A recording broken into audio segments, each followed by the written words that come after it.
mierne zašumené, pravdepodobne ste niekde inde otočení, ale volám pri tejto príležitosti.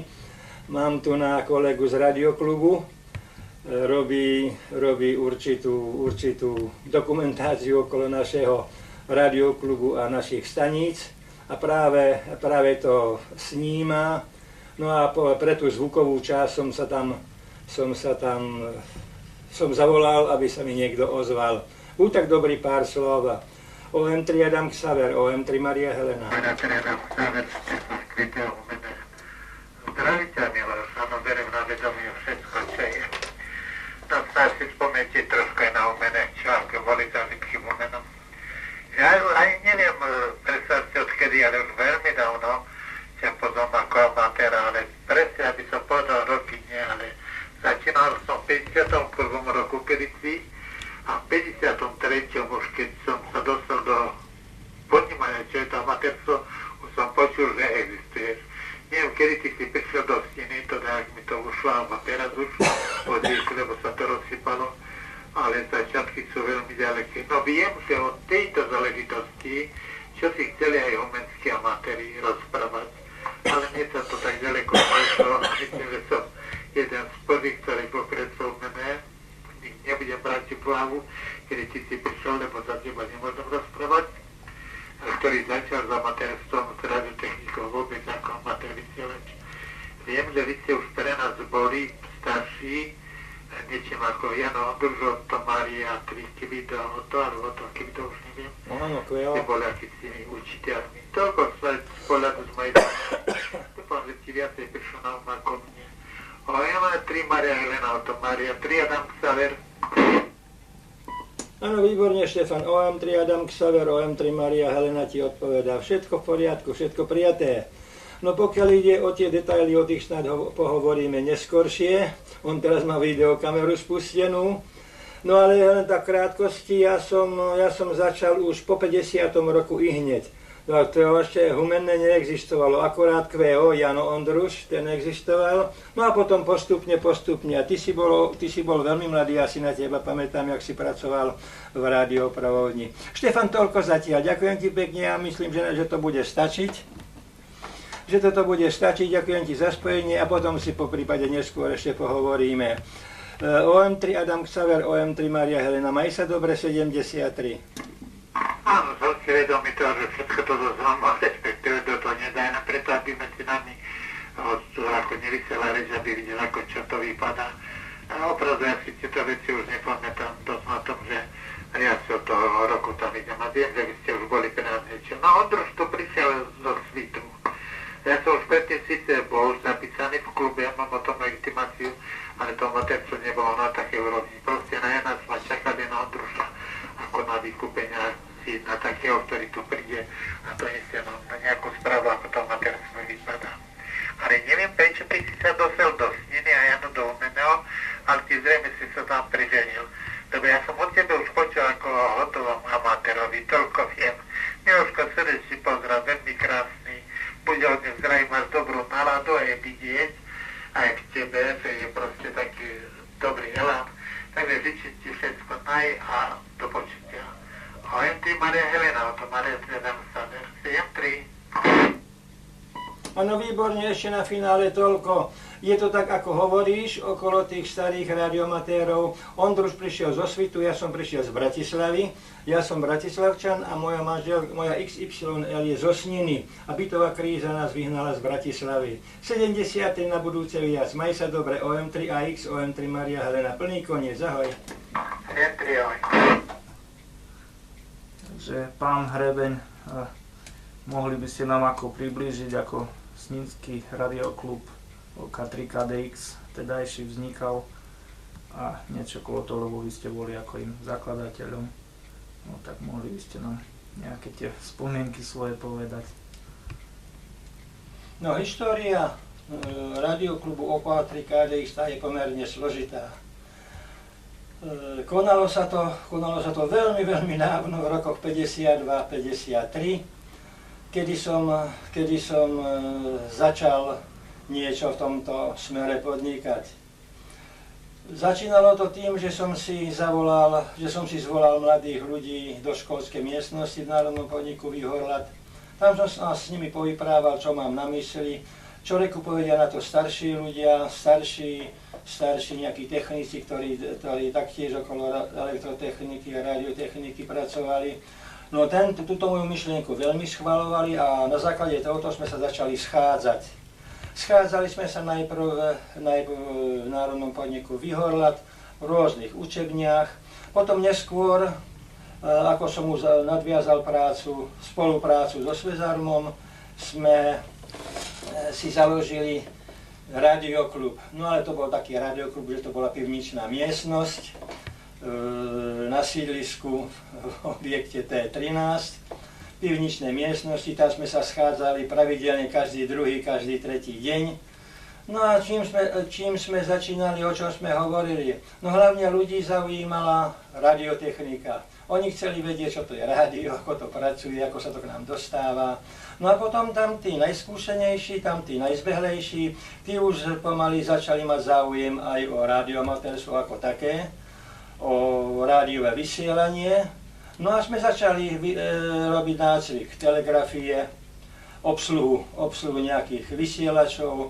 Ja som mal rôzne inkurantné zariadenia, ktoré Svezarm vyraďoval. Na základe týchto som školil týchto našich budúcich radioamatérov. No potom už keď sme dostali koncesiu OK3KDX, na tie skúšky sa pamätám podnes, pracoval tam spolu s náčelníkom krajského radioklubu pánom Bodnárom, takisto bol tam zúčastnený podplukovník Vanek. No a spolu sme to robili koncesné skúšky na koncesiu s terajším OM3 František Helena, vtedajším OK3 Karol Zuzana. Ja som skúšky zložil, OK3 Karol Zuzana myslím, že taktiež v tom istom termíne, lebo tie skúšky potom sa konali pomerne pravidelne. No ako som dostal koncesiu, hneď sa začalo pracovať. Požiadal som plukovníka Vaneka, aby nás vybavil nejakým zariadením, nejakými inkurantmi. Dostali sme auto, odišli sme do Zvolena, kde bol centrálny sklad týchto inkurantov. Tam sme si povyberali rôzne povedzme aj hotové prístroje, ako napríklad EK3, vysielač na 14 megacyklov, SL10 prijímač na veľmi dlhé vlny, to boli všetko letecké zariadenia, prijímače aj vysielače z nemeckých lietadiel. No samozrejme, že zohnali sme si okolo tohoto dokumentáciu, poprerábali a takýmto spôsobom sa začalo pracovať. Prvý radioklub, kde už bola vysielacia miestnosť riadená, to bolo v T10 na sídlisku. Tam už potom radioamatérov pribúdalo, urobil si koncesiu bývalý a nebožtík OK3 CBD Michal Pčola. Neskôr potom prišiel, myslím, že prvý z nich bol František Gabriš, Ferry Gabriš, starejší OM3 TGV, predtým OK3 CFG, takisto Ludvík Kahn, na jeho značku sa už nepamätám, teraz koncesiu má znova. No a takýmto spôsobom to začínalo. Sme sa pravidelne schádzali, do týždňa aj 3-4 krát, pretože tam tie experimenty v éteru a potom nočné podmienky na tých 14 megacykloch, po prípade 3,5 megacykloch. Toho času ešte neboli také, tá atmosféra zabitá poruchami ako je dnes. Nás to veľmi bavilo, takže sme to mali rozdelené na smeny. Kto mal smenu od poludnia pracovnú, ten bol do poludnia v radioklube, kto pracoval do poludnia, od poludnia slúžili a tam tí najzapálenejší pracovali skoro každú noc. Týmto sme získávali postupne to, že nás v republike, po prípade vo svete poznali. No a OK3KDX ako naša svezarmovská kolektívna vysielacia stanica. Tá bola známa, by som povedal, skoro po celom svete. A mohli by ste nám povedať, aké zaujímavé výsledky ste dosiahli v svojej radioamatérskej činnosti? No, v rámci tejto radioamatérskej činnosti, keďže sme takto často pracovávali, sme aj nejaké výsledky dosiahli.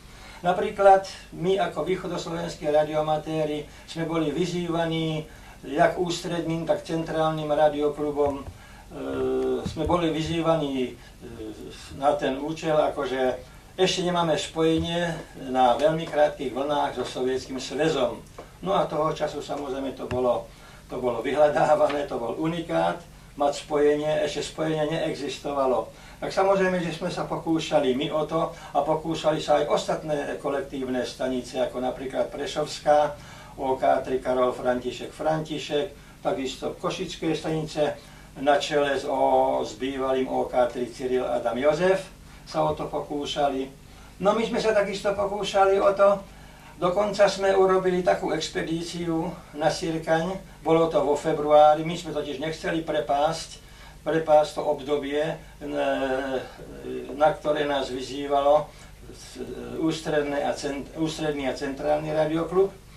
Tak, aby nás niekto nepredbehol, sme to urobili v zimnom období, kde sme týždeň táborili hore na Sierkani nad národným podnikom Výhorlat. Tam sme mali zariadenia, o ktorých svedčí všelijaká iná dokumentácia.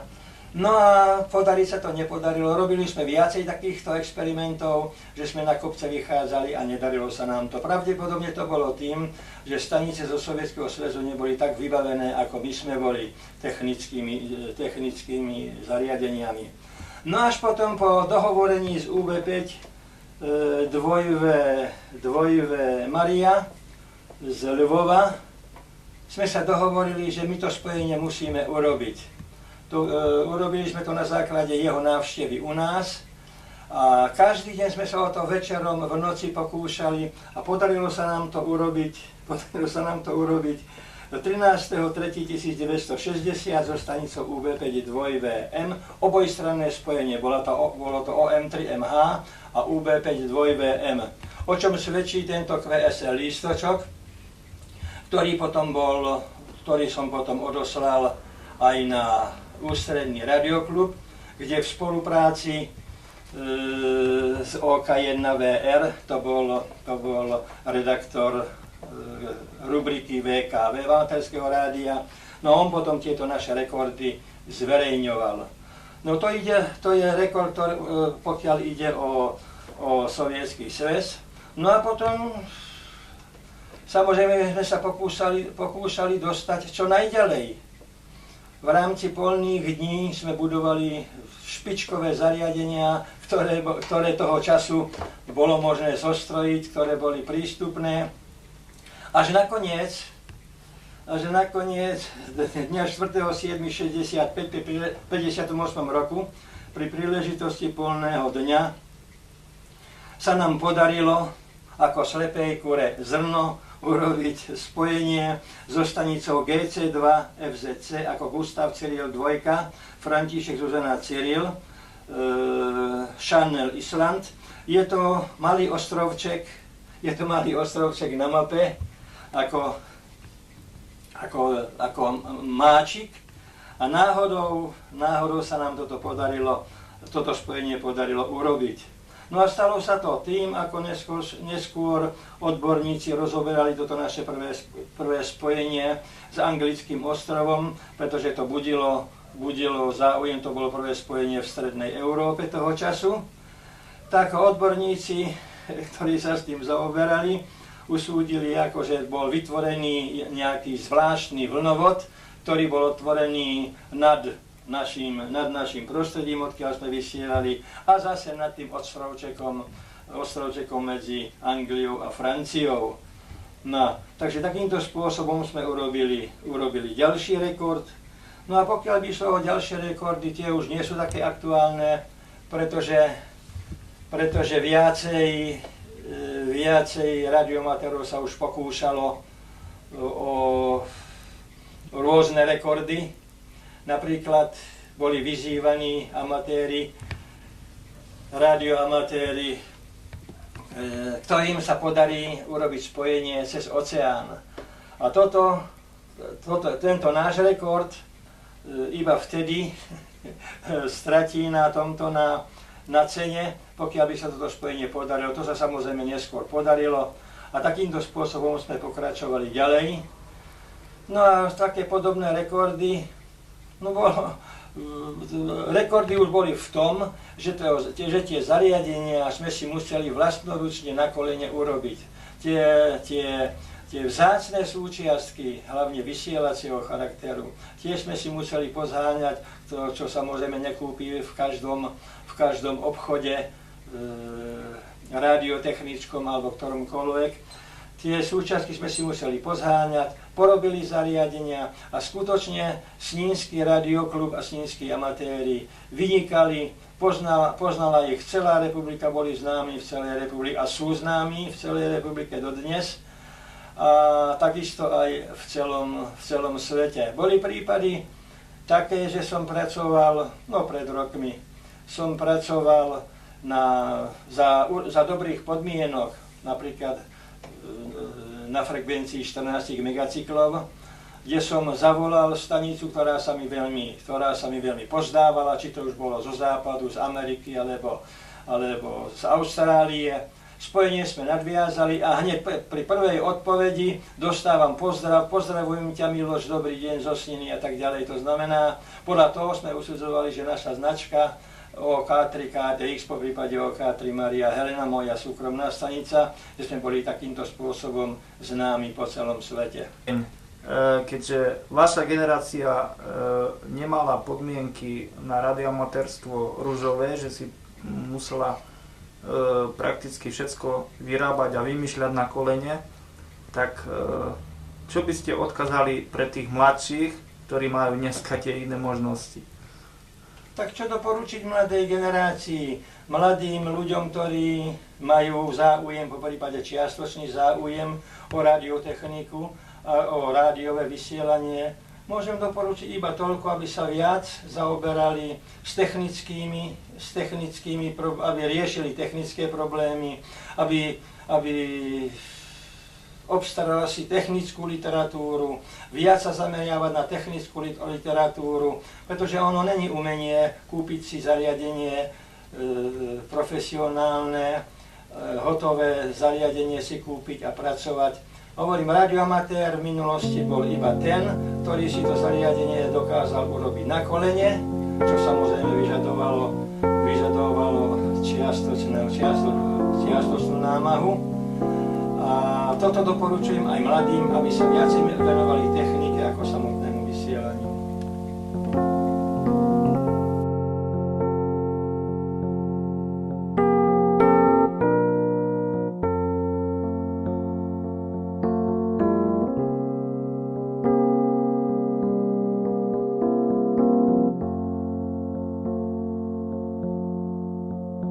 Píseň vděčnosti ti zpívám, Pane můj, ty jsi na trůnu.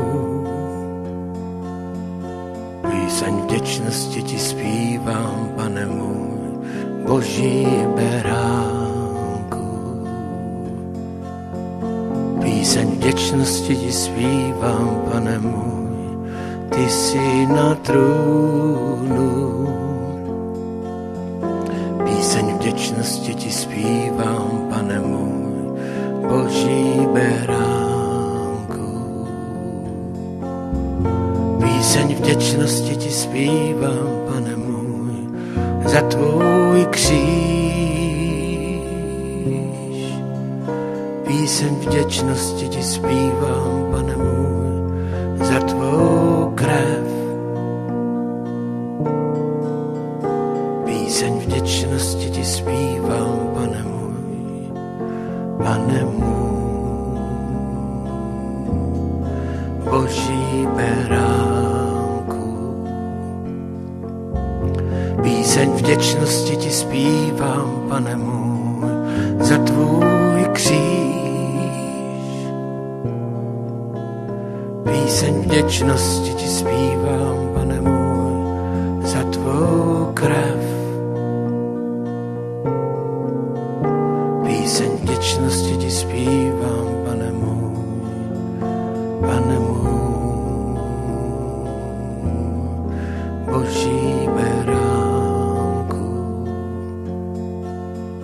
Píseň vděčnosti ti zpívám, Pane můj, ty jsi na trůnu.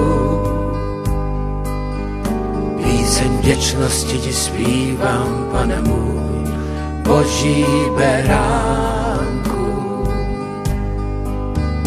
Píseň vděčnosti ti zpívám, Pane můj, ty jsi na trůnu. Píseň vděčnosti ti zpívám, Pane můj, Boží beránku. Píseň vděčnosti ti zpívám, Pane můj, za tvůj kříž. Píseň vděčnosti ti zpívám, Pane můj, za tvou krev. Píseň vděčnosti ti zpívám, Pane